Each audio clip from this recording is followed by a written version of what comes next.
Nice to know you're still there. If you're just joining us, this is To This Business. You can join the conversation on social media by tweeting your comments and the questions at Silverbird N24 or Silverbird Television on Twitter or Facebook.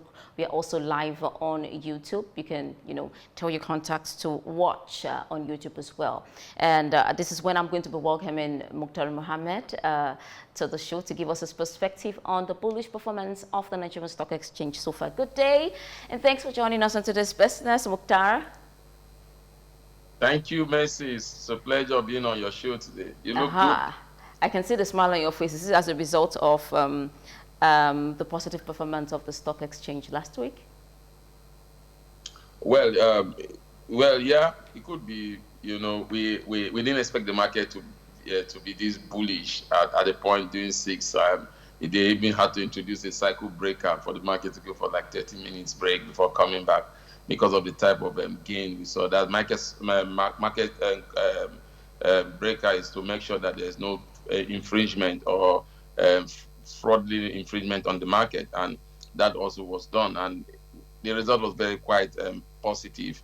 But we definitely knew that the market would be positive because Nigerian investors has two little investment vehicles, and one of those investment vehicles that they normally trend on is a fixed income space, the treasury. The return on that space was very, very low. And that's the space that you have where these pension fund administrators that were supposed to be investing up to 25% in the market, high net investors, all of them just seem to play the bond and the treasury space. And when the return in those places becomes very poor, they have no other place to go than to the market. So what we saw playing out in the market last week was all based on both demand and supply, and that was played out last week. So it's a time to look at fundamental strong stocks. You realize that in terms of the movement, it was the fundamental strong stocks that were moving faster than the others because investors were looking at what their histories are in terms of dividend payment volume and a lot of things in PE ratio also. So it was expected, especially when you have those poor returns in the treasury space. Okay, thank you very much for that. I'm tempted to say the market is a bit reactionary in the sense that I see that one day, second day, third day, there's so much gain, and the next thing I want to push my, I want to push my head into it as well. In some quarters, they are saying it is also in reaction to what happened in the U.S. Joe Biden becoming the president-elect, and also Pfizer's announcement of a possible, even up to 90% possibility of a COVID-19 vaccine. Do you share the same thought? Well, to some extent, in terms of the COVID-19, I think it played more positive in the global market, in the American market, because even the Pfizer, the company that is going to come out with this drug, is listed in the New York Stock Exchange and the London Stock Exchange. So that could play out in that space in the health sector.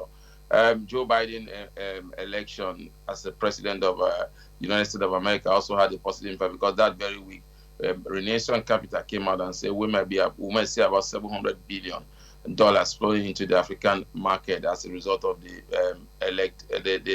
president-elect himself, Joe Biden, coming in, because remember Donald Trump has always said American first before every other. So Donald Trump concentrated in the American economy more. But both Joe Biden is an American will take his place in terms of global business, in terms of global peace, in terms of global diplomacy. And when you talk about 700 billion coming to emerging market, you rest assured that Nigeria could get a chunk of that, especially because of the low price of our valuation in our valuation stocks, and also due to the good relationship we have with America. So when you look at that by and by, I think that could be responsible, but that could be for the long term. But for the short term, what we've seen here, definitely playing in the Nigerian market, is about demand and supply. It's about looking for a way to get good returns, and that's what is playing in the Nigerian market now. Muktar spoke on. Now let's look at the problem or the challenge of sustainability. At some point in the third quarter of 2020, for like a week plus, the stock market, was all bearish, and it looked gloomy for investors. Now, is this a problem of just reaction, looking at things that are going on, or Is it a fundamental issue? Are we expecting that at some point we're going to suffer? We know the stock market is pretty volatile. We know it reacts to the forces of demand and supply. But at this point, do you think investors are not following fundamentals, or they're just reacting to what is happening? Yeah, no, it depends on the kind of investors that you just said it all. Some investors are in the market for the long term. Some investors are in the market for the short term. The stock market is not a straight graph, and that's what I keep telling people. The stock market will definitely have its up and its down. But on the long run, then good fundamentals, good stock that you buy normally have their ups, especially when the result comes in. Because when you look at the histories of those of the stocks, now will the market continue to go this way? I don't think so. Just this today now the market has closed and we've seen just like what happened on Friday, we've seen a negative trend now, a negative of minus 0.69. And when you look at that compared to what happened on Friday, you can see that there's really a reduction in terms of losses. Now, what are we seeing in the market? We are seeing investors looking for profit taking, and knowing, like I said, knowing that those people that plays the treasury bill space or the bond space are always short time player. They do either they do 91 days, or they do 181 days, or they do 66 days. So when you have such people being the one that they're driving the market, you should be rest assured that you have them come in and want to take profit for the short term. So what we're going to see in the market, we continue to see the market go up, we continue to see the market go down. But at the long run, it's not about the market has its own fundamental, the market has a life of its own. But in the long run, the economic itself will determine the direction of the market for the long term. So that what you are seeing in the short term game is as a result of market fundamentals. Then, but what you see that will sustain the economy for the long term growth, it will be as a result of economic fundamentals, microeconomic stability. Now, do investors just buy stock? Like I said, it depends. Some investors look at penny stock, just look at, oh, I just want to go in and go out. But real investors, when you want to invest, they normally look at what is in terms of fundamentals. Which stock should I buy? In terms of going for what is the PE ratio? What is the dividend yield? A lot of questions to answer. And so most stock traders would normally buy the fundamental stocks, strong stock.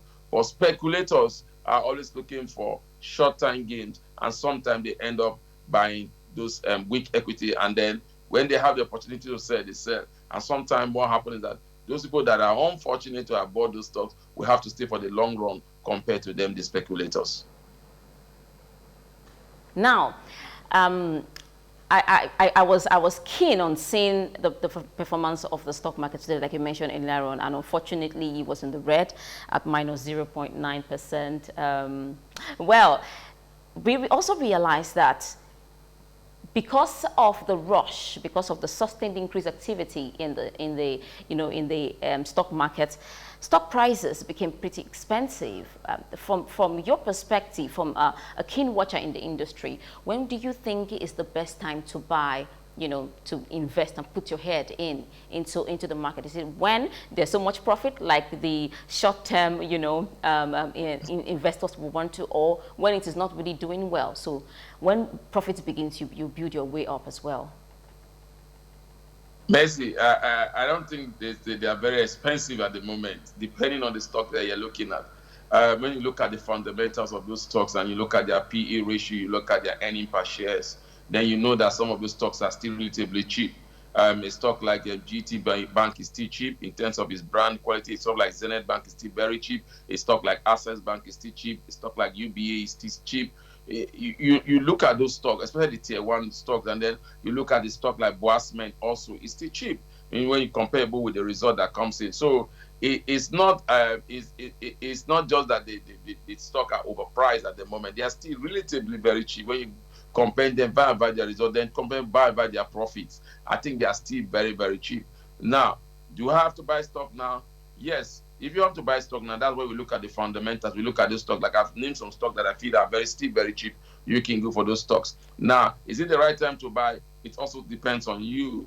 But definitely the best time to click into a market is not during the bullish run. It's during the bearish runs when you are able to look at the fundamentals of the company, look at the history of the company, look at the company going forward. You look at a lot of things in those companies. That's when you begin to look at the company sale, you look at the company earning per share, you look at the company profit, you look at the company earning capability, how much of those earnings are being paid to investors and how much of those earnings are being sent out to individuals. So depends on which devices. The stock market is there for you to take no matter the time you come, but then you must look for good entry and exit point, because what definitely crash people in the stock market is getting the entry or the exit point poorly. If you do that, then you have to stay a long time to recover.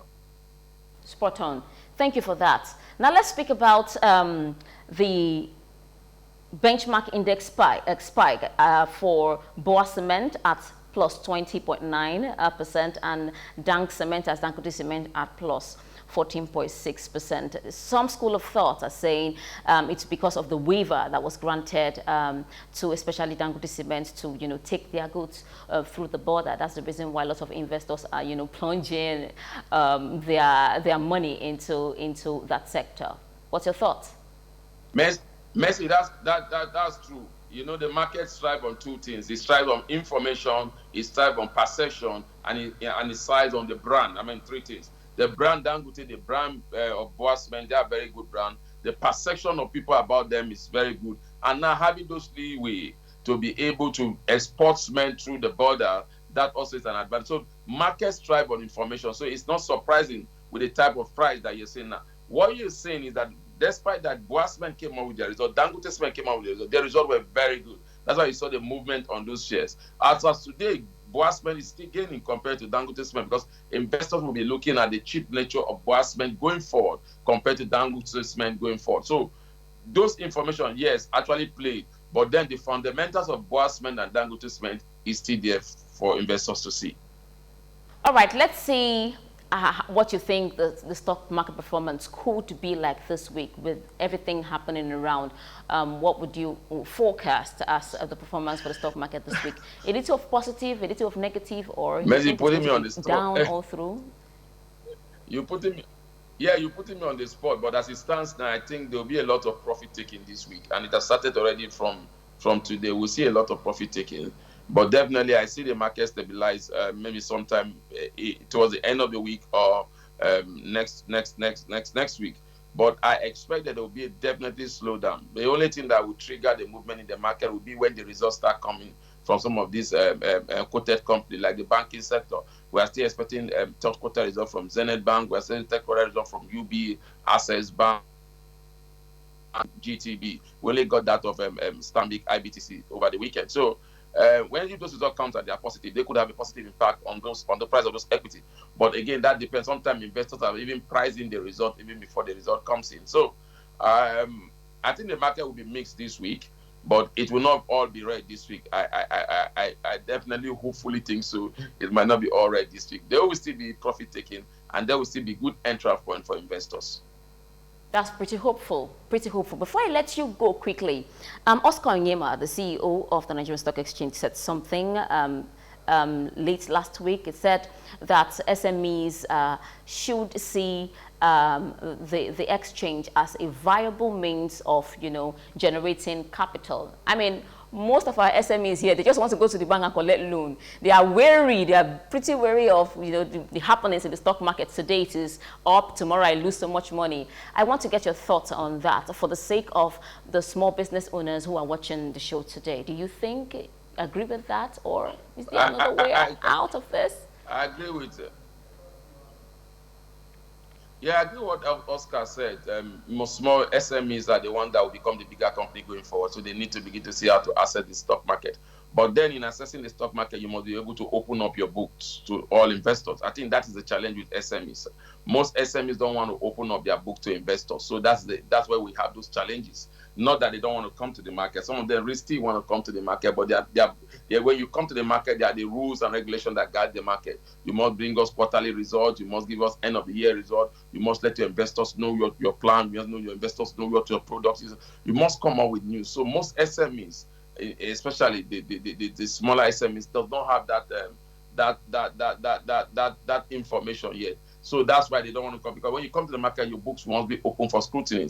So, but if any SME is really thinking of moving forward, thinking of being a global player, because definitely the world has gone beyond local player. You want to be a global player, there's no other way than to come into the Nigerian Stock Exchange, where you have enough fund from investors, long-term fund that are cheap, and then you begin to see how you can play the market and then improve your balance sheet and also grow your business even within and outside Nigeria.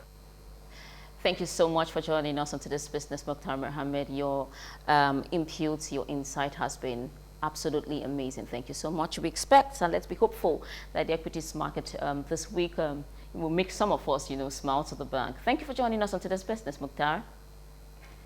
Thank you, Mercy. It's always a pleasure. Have a great day. All right.